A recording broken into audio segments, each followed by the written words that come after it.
Hiya. This fella here is going to be a moon gazing hare. In the United Kingdom, they're quite a popular thing. I know like a lot of people watch this in the States and various other places. I don't know how they are in other countries, but here in Britain they're a good seller. So and I'm a bit short on stock of my hares, particularly the moon gazing hares, so I'm going to do one of those. And I've done a template, so hopefully that will make it a lot clearer where I'm heading with this carving.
I'm drawing in the ears down there, so all this side's got to come off,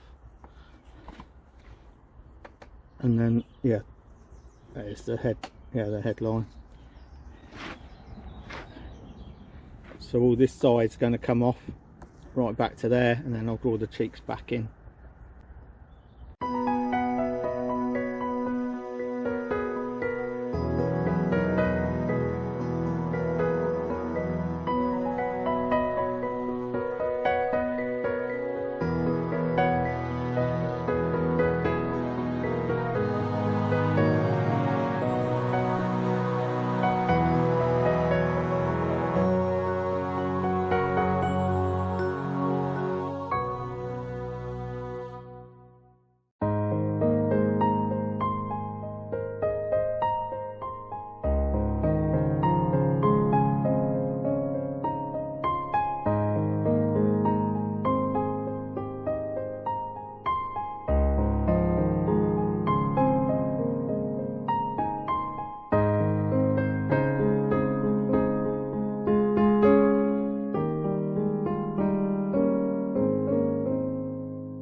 So that's the moon gazer done for now. I shall do a bit more in the woodshed. It's not too bad a shape, and yeah,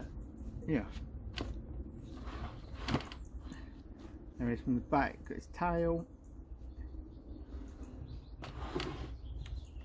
I think doing it with a template kind of helps people see where I'm going with it. I hope you found it useful. Oh yeah, and when I thinned it out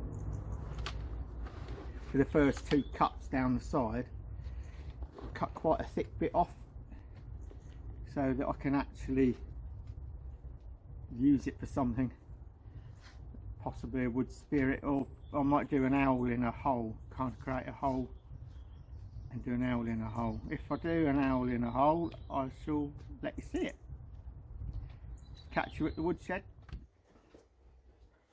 Got something new and shiny to show you today.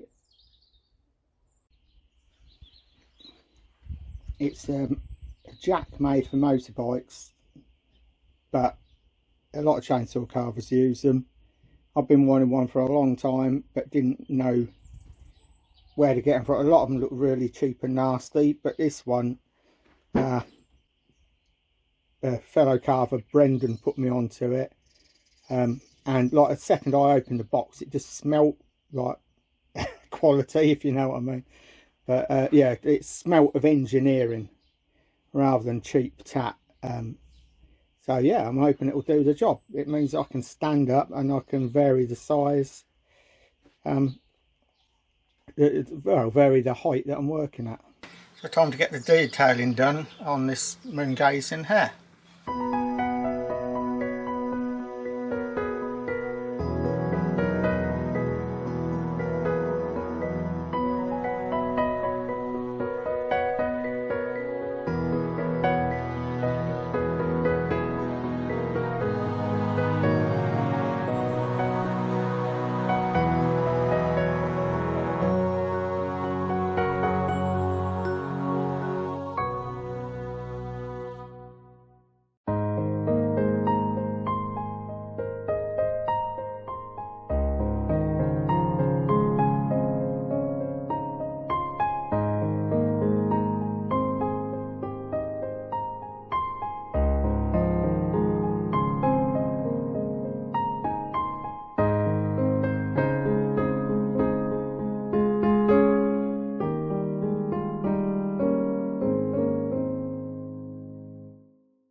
My battery on my electric saw hasn't charged for some reason, so whilst I'm waiting for it to recharge, I'm going to go over some of the kit I use. I know I've done it before, like for some people who've already seen it, but others are asking.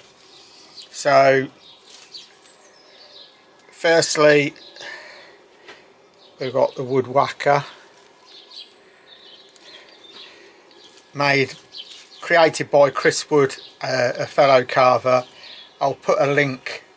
He sent me a link. Like, he hasn't got a shop, but you can contact him and then he'll sort something out. But he's a busy guy, fantastic carver. He's on a show that's on Sky, and you can. It's on the History Channel as well, so you can get it through Now TV. Called A Cut Above, and I won't spoil it, but he did well anyway. And throughout, it's a fantastic show. Anyway, yeah, this is the woodwhacker. Also use Makita power file, and I find a very useful tip is when you're using it, have your hand, you're not touching the sandpaper, but you have your hand across the top, so if the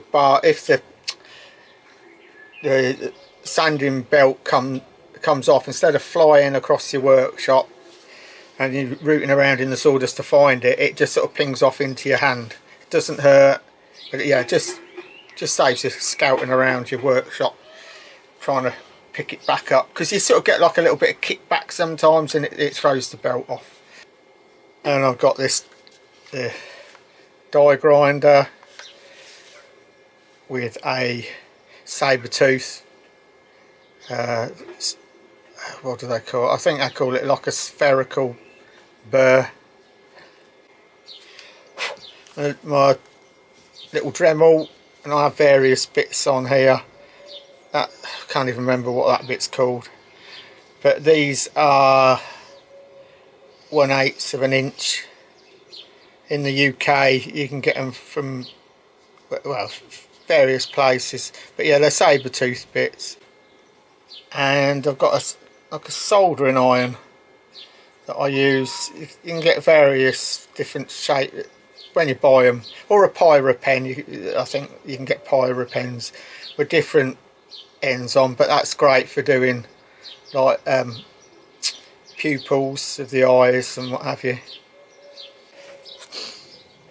And these eye tools, is it focusing, which go in drills, or you can put them in a die grinder, and yeah, they create like the rounded bit of the eye. I usually just use that as a guide, and then I'll add a bit of detail with the Dremel. Get all sorts of different size ones.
Right, that's Mr. Hare all done.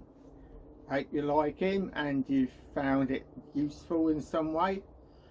Any questions on the kit, just leave me a comment and I'll endeavour to get back to you. Please like and subscribe, as they always say, and for those who have subscribed, thanks very much. It's very much appreciated, and I'm really enjoying doing these videos, so despite the fact it takes hours to edit.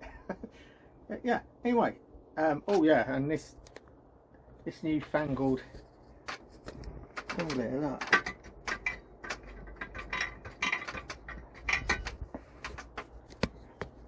makes it much more comfortable for carving. I'm not overly tall, so I can drop it down to reach the top of the head, and then jack it up so I'm not crouched down to do the feet. Great bit of kit. Right, please like and subscribe, and I'll catch you later. Cheers.